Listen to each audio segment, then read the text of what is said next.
Begin this morning with that legislative standoff in the Lone Star State. Texas Governor Greg Abbott is now ordering the civil arrest of Democrats who left town to block a vote on the redrawing of a congressional map. Now, the redistricting plan could help Republicans flip 5 seats, you see them right here, in the 2026 midterms. Texas State Representative Brian Harrison slammed the Democratic revolt on the takeout with Major Garrett.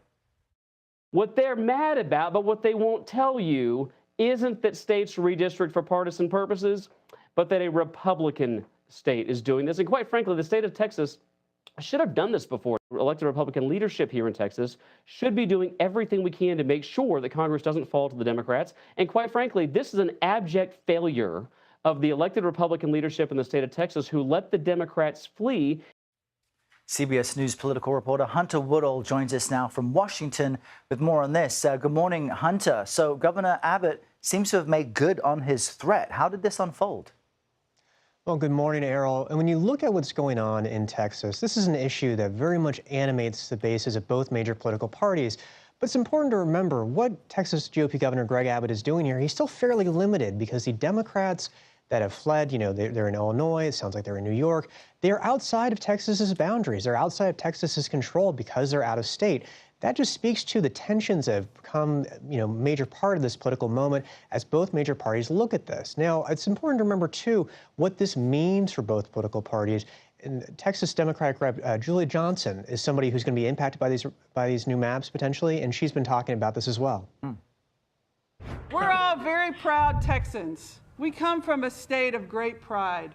And I never thought, as a Texan, as an elected member of the Texas House of Representatives, and now as an elected member from Texas to the United States House of Representatives, that I would see the governor of the proud state of Texas bend a knee to a felon from New York.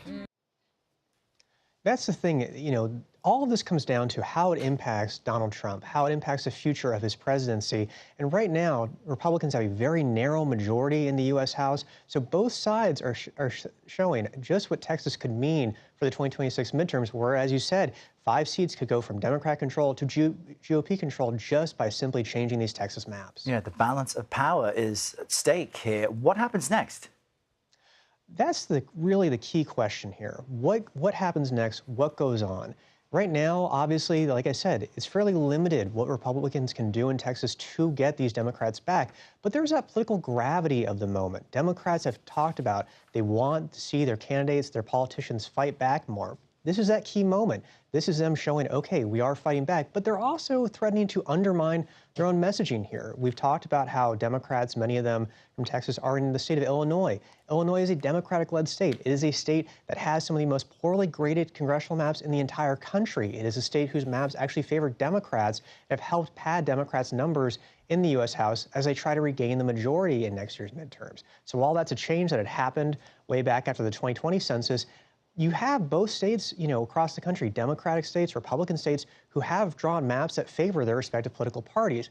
What Texas is doing, trying to redraw these maps mid-decade, is why the tensions are getting so much higher right now. Yeah, I'm going to have an explainer on exactly that in just a few moments. Hunter Woodall, thank you so much.